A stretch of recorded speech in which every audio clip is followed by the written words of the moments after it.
Hello and welcome to the board, number 43. This is the last one for the year. We're fairly committed to some training coming up in December for a couple of organisations around town. So as I said, this is our last board for the year. Thanks for joining us. Coincidentally today we're talking about training. Yes. Nice tie-in, yeah. right? This is beautiful tie-in, nice segue. Yeah. Segue. A segue. Segues. Yeah. So training, there is a tendency, I think, with Agile training and training in general for people to want a quick fix. Do you find that, guys? Yes, absolutely. Yes, absolutely. Hello, I'm Gavin, Agile coach. Yes, absolutely. Training is seen as a bit of a quick fix, and I think there are certain types of training which are a quick fix. Such as? Such as, oh gosh. Well, training. I went to impact mapping with Jesse, and we learned a technique about impact mapping, and that's the sort of thing that you can take away and use. Specific and focused, though, isn't it? And it's building on the knowledge you already have. Well, I think what I'm talking about is when people have no experience of Agile, and they do something like book in 2 hours of training for their team, and then expect that will stand them in good stead for fully implementing Agile across their project. Yes, yeah. So some of the things that we see arising from that are something you were talking about the other day, sort of a gaining of a bit of the skill set, but having no idea of the Agile mindset. Yeah, absolutely, and people sort of going away, and I suppose they put up a few scrum boards around the place, but everything is still really driven top down. It's turns into sort of small waterfall projects that happen over 2 weeks rather than happening over 6 months. And I guess that's also the danger of only training a specific team. Personally, I think you should at least have a briefing with upper management so that they understand what's happening. Otherwise, people aren't aligned on the way that things are going to happen, and you get that real tension between the team trying to be self-managing and upper management still continuing to be command and control and deadline orientated, and talking about productivity and working overtime and making those deadlines. Well, I mean, what we like to do is train the entire group, and then ideally that's everybody from the team level right up to the business level, and also support them after training. That's the ideal for us, and we realize a lot of people can't commit to coaching services after training, but at least get everybody in and do some serious training with them and make sure that everybody's on the same page. I guess that you're saying people may not be able to commit to coaching. Are you thinking because of cost? A lot of people, it's cost reasons, yes. Interesting though. So this brings me quite quickly onto RMD's latest blog post. So he started a blog recently called NathanDonaldson.com, catchy title. And he's written one about Sounds training. very thought leadership-y. Yeah. I think that's the deal there. He's written a blog post recently about training as relates to training your contractors. So he's given a great example of return on investment of training around, the cost of, a lot of people are concerned about the cost of training the contractors who are then, going to leave probably within a short space of time, 6 months to a year, but also the time that they spend in training. So he's done a really interesting cost example where he's looked at, their time for spending 2 days in training and then the cost of training. And given an example on a large enterprise project. So for example, if that was 6 million, assuming it was on time and on budget, and then training costs 68k all up, but as a result, you got a 10% increase in productivity, then that's a saving of $600,000. I think the same is true with coaching. If you get that increase in productivity, and not just 10% actually, it's likely to be more around 20% or more.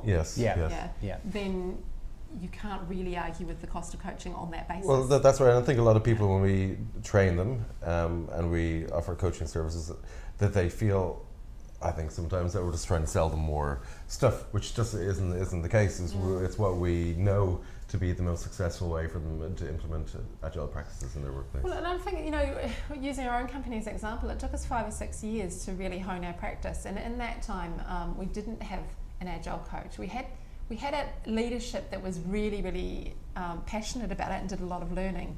But had we had an external coach, because it always sounds more convincing coming from an external source. I was just we would have made that transition to being the best we could be and continuing to improve. sooner. And I like the little cartoon in that blog post actually, where one guy is saying to another, what if we train our staff and they leave? And then the other guy says, well, what if we don't and they stay? Which I think is very... It's really apt, isn't it? Yeah, it's really apt. And you'll find when you talk to employees, it's often a bugbear. Why haven't I had any training? Why won't the company invest in my career and my development? Yeah, absolutely. And of course, it's the first thing to go in tough times, but that's probably misguided as well. Yes, that's because right. of the reasons we're talking about, particularly with Agile around productivity, but obviously there's other benefits in other types of training. Yeah, and I think with Agile, the training really helps you understand why you're doing things and how to do it, but I think the coaching makes sure that people are being Agile rather than just doing Agile. Yeah, and I think we've been at some training ourselves recently, and they talked a lot about skill set versus mindset. Yes. And I think that short, really like half day type of training gets across the skill set that you need. So you understand the mechanics of Scrum, you understand that you have to stand up in the morning, but you don't really understand why. And embedding that sort of Agile culture in an organization, it doesn't happen in a day or half a day. It just can't. And having someone to support you, whether it's obviously we're talking about coaching, but however that works is really useful for an organization. And we see, clients that we can help with coaching as well as training really get far better results. And we see it here as well. When we have a new team member join, they pick up the mechanics of Scrum really, really quickly, because it's not rocket science, is it? There's not that much involved. But then, over the first month or so, we then start to pick up areas where we need to help them understand why they're doing it more and how to work within a team. These are people quite often that are used to working quite individually and autonomously without collaborating, particularly outside of their discipline. So obviously what we do here, we have a couple of Agile coaches just hanging about now and then. So we coach our internal team members as well when we see that they need some help there. It's a pretty stark example when you see it in your own office, isn't it? Yes, absolutely. And I've been to a lot of places around town and speaking to people, and they say, we're doing Scrum, but we've actually forgotten why we're doing it, and that's a little bit sad to see, but it's... What's your suggestion of something that can remind them of why they're doing it? Well, I think possibly a few workshops and just keep having conversations with people and maybe asking them at certain points, for example, at a retrospective, to say, hey, why are we having this retrospective? What's the point of this? And just ask them why we're doing certain things as you're actually doing them. Ask the team, is that what you're saying? Yes, ask the team always. That's like Jesse and I ran a workshop yesterday about breaking up user stories, which is, how did you feel that went? I think it went quite well. Yeah, I enjoyed it. It was a really good conversation, really interesting to be a part of, and it was a great turnout. And this is a coaching session with an external client? Yes, and there's a really great bunch of people and some really interesting conversations. But at one point, just decided to ask, out of curiosity, why do we break down user stories? We're doing a workshop around breaking down user stories. Well, why do you think? I know this is off topic. Because reducing batch size increases productivity and reduces variability. And that's one reason, and there's many reasons why it's and because they need to be discreet, they need to be able to start and finish something without dependencies. Yes, well you passed that test. You. So, but just asking that question was interesting, just to see what sort of responses we got. What kind of answers did you get then? Lots of... There was a bit of a pause for a while at the start, but then a few people chimed in. People said, well, we want to keep it small so it can be done in a sprint. You want to minimise the amount of risk involved in the story, and you want to minimise the amount of unknowns in the story. So there's good answers. I thought it was just interesting to see what they had to say. Yeah, and we've been working with that particular organisation for 6 months now. So you must have been glad there was a response. Yes, and as always when you ask a question like that and there's a bit of a pause, it sort of dangles in the air there, and you're like, and you just have to be silent and see what people come up with. Yeah. But that's a good example as well of a company that we did train everybody together, which is fantastic. Including the management, it was the whole company, yes, wasn't it? So. Exactly, and we've been in their coaching as well, and that's absolutely the right way to do it. And people just need help with Agile, because it's really difficult to do. I think it's really difficult to get right and keep everybody on track with it. And it's like that paper scrum is hard and disruptive. It's very, very true. I've got something from Nathan's blog post actually talking about not just the benefit of increased productivity, which is something that often senior management is very focused on, but the further benefits. So things like increased alignment. And he was talking particularly in relation to working with contractors and internal teams. And there can be that real us and them divide in that situation. So he was talking about reducing that and increasing empathy between the two types of employee. But increased alignment, focus on results rather than a focus on productivity, which I think is a really important distinction. Accountability and empowerment. Increases in quality, which can't be underestimated either, because obviously if quality is low, that's going to cost more time and money later on anyway. What else do we have? Can't read my writing. Improved team morale, getting to market earlier. That's something I think that large projects can really suffer from because they're trying to do so much at a time rather than concentrating on getting that minimum viable product out to market. I know it's not always practical in those massive enterprise projects, but it is something that I think they should keep focused on. And focus on delivering value early and often. So rather than delivering features and how many, again, this productivity issue, but how you can deliver value to your end users. That's something I think companies need help with on an ongoing basis as well, because they can fall into the trap where they take the easy route a little bit again. They write stories which are just fit into their current workflow. And so what would be an example as compared to kind of stories that we write? Okay, so you might, I'll try and think of a simple example. So say you're building, and we've used this example I think in the past, as a user I want to be able to log in so I can access the website. It doesn't actually create any value, that story, just logging in. It's not really so we'd normally benefit have, for the I user. Want to update my preferences, and that might involve creating a login for that. Or I want to log into my Debtor Daddy app so I can view any outstanding bills. Or even not include the word login though, right? So something I want that's right, to be able to administrate this account. Yes, exactly. Securely. Yeah. For example.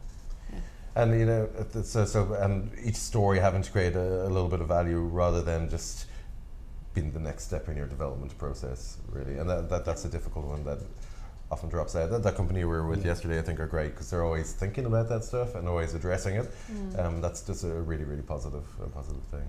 Yeah, and I think also on that value thing is having coaching and someone else to maybe challenge your ideas of value is something that is a prototype user interface that you can go out and use a test. Okay, it probably doesn't provide value to an end user straight away, but in the long run it's hugely valuable because you can go out and test stuff, say, all right, well, no one actually wants to use this section of the page, let's just do away with it and never build it. Exactly. I mean, it's that whole avoiding the cost of delay of actually building that, just doing a prototype instead, and then validating your ideas. And that's really in line with the lean startup principles of validating before you waste time and money building. Right? Exactly. Yeah. Is it something, prototyping, that's not something that we do a whole heap around here? No. Is there a reason for that? We do, in a sense. I mean, we just did a week sprint for the Kia Conservation Trust Wildlife app, which is available in the App Store, Wildlife Tracker. And we did a week-long sprint there and just produced a minimum viable product, which is a short. I guess that is a prototype. It's pretty much a prototype, yes. But there's they achieved a lot and they built a lot of features within that week, but we're putting it out there, and based on sort of use it gets. It's great to get it out there so quickly for a lot of reasons. I mean, that getting to market early thing I think was particularly important here because that particular app is something people will use while they're on holidays this year. And obviously in New Zealand, this is our long holiday period that we all take off for weeks on end. Yes. So given that Wildlife Tracker can be used when you're tramping to take pictures of endangered species, it's the perfect time to get it out. We wouldn't have wanted to wait any longer. Yes. Really. And I'd have to, we're absolutely don't get everything right here. I let a story slip into this current sprint, which looking at it's Too big? exactly what we're talking about. No, it's creating a web API, but there's no Value to benefit. the It's end just user. kind of doing Yeah. like that guy was talking to us yesterday about. It's doing the plumbing, but no output of that. So should that have been something like, I want to enable other conservation organisations to take advantage of the features of the Well, Zap? I think actually rather than I want to build a web API so I can add lots of exciting features, it should be I wasn't sure the purpose. I want to possibly I want to take a photo of a Kia and upload it to a database. Isn't that what we're already doing? Well, no, at the moment the MVP was just Just emailing sending it. the photograph. Oh, it's just to enable it to be sent directly to the database without intervention by admin. Yes, Yeah. exactly. Oh, And okay. there's lots of different things that we can do now that That we have sounds web like a API. massive story as well, is it? It's bigger than it was originally thought to be. Yes. Yes. Yeah. I mean, that's the thing. We don't claim to have nailed No. Yeah. Agile. You know, we are using the inspect and adapt And cycle. I mean that's the thing. We all have coaches Yeah. here, so we need help. And I don't know if our coaches have coaches. It's like the infinite loop of coaching. But Interesting. Well, I know Nathan has a coach. Our MD mhm. has a coach, and Yeah. So I guess the one thing we want to really get across today is the importance of training, and just please do it if you're gonna invest in it. Invest in it if it's whether it's with us or with somebody else. We don't care. We don't care. Just well, invest here in a wee bit. Yeah, but invest in your if you're moving to work in an agile way. Just get everybody Well, into it, yeah, and it's spend worth the some time on investment. it. And Yeah. it's not only do the training with everybody, but do the I would heavily advise coaching afterwards as well. Yeah, absolutely. I mean, yeah, the benefits can't be overestimated. Yes, yeah. And I've seen situations where obviously we have just trained people. You know, might do 2-day training, 1-day training, sometimes a 3/4 day training, and with mixed results, because we know that they just go off and choose bits and pieces that are possibly easy to put into place, and it's not really having the benefits Yeah, that it I should mean, be. I don't think that's always wrong. I mean, depending on Yeah, the yeah. organisation. I was talking to Nathan actually yesterday about an organisation that has a business project on rather than a development project. Mhm. And the person I was speaking to had been to CSM and learned some stuff about Scrum, but she didn't want to put all that into this project because it Mhm. wouldn't be appropriate. And she's saying, are there some things I can pick out, because, you know, I've found that the boards are great, but what else can I do? Mhm. So I talked to her about running some personal Kanban stuff and keeping it really lightweight, but Mhm. Yeah. getting those benefits of productivity flow by putting the in progress limits on comms and things like that. And that's something where she doesn't have to implement a whole methodology. Mhm. She can just pick out the bits that are going to be of most use to her in this situation. Yeah, yeah. So hopefully she got some value out of that, and we can go and do some training there eventually. Yes, yes. And we've also had a situation where we just get to train. There was an example about 6 months ago where we trained 2 staff members from a company, and they were really inspired by the training. It was a great course we were running. It was the IC Agile Fundamentals course, Yeah. and they went away really inspired. But because it was just 2 people, It hasn't really gone anywhere, has it? no, and that must be quite hard for those 2 people, because they do have all these ideas and see how to apply it, and then they come back and tell everybody, and that's where it ends. So, but if you get everybody involved, you have a movement on your hands. So, I think that going back slightly to Nathan's blog post again, and with those actual numbers in there, which I think would show a lot of people very starkly the benefits of Yeah. training. That's the kind of thing that we need to be looking at, showing our prospective clients, not focusing on what's your outlay now, but what are going to be your gains as a Yes. Yeah. result. Yeah, absolutely. Because it's very hard for people when all they see is a bottom line that has to be done now. Yeah, yeah, absolutely. And I think we can be fairly confident that if people are willing to invest time and some money, we can get at least a 10% increase in productivity, Yeah. if not more. And I'd be willing to guarantee that in some situations. yeah. Most situations, probably. You know. Yeah, I think so. It's not immediate, for sure. No. There's some No. You know, it takes a couple of weeks. I think 2 to 4 weeks. Yeah. I even think that's a slightly dangerous term in ways. A 10% increase in productivity. For me, that's an increase in efficiency almost, because you're working on the right stuff at the right time and just working in a more efficient manner.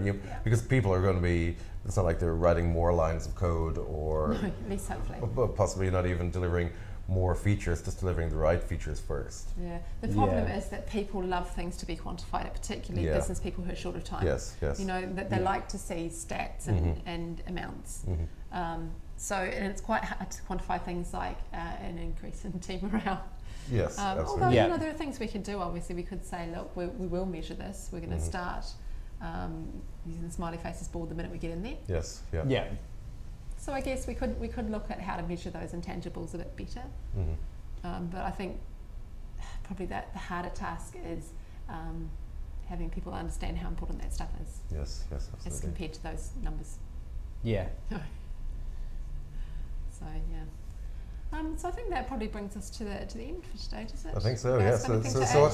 what's our one message today then? Is it just, please do invest, if you're going to work in an Agile way, invest in training? Well, I think, you know, either take the time and the budget that it requires, or don't do it. Yes, yep. You know, I think it's a stark choice. You're better to do it right, or not do it. Well, if you're not willing to invest in the training, it doesn't bode very well for investing in working in an Agile way down the road. Really. That's right. You know, you need to show some commitment from the outset. So, you know, not to be too bossy about it, but that's our recommendation. So, so we'll see you in the new year. So thanks for joining us this year, if you have done, or seen us on YouTube. And thanks to Gavin and our newest member, Jessie. Thank you very much. All right. Bye. See ya.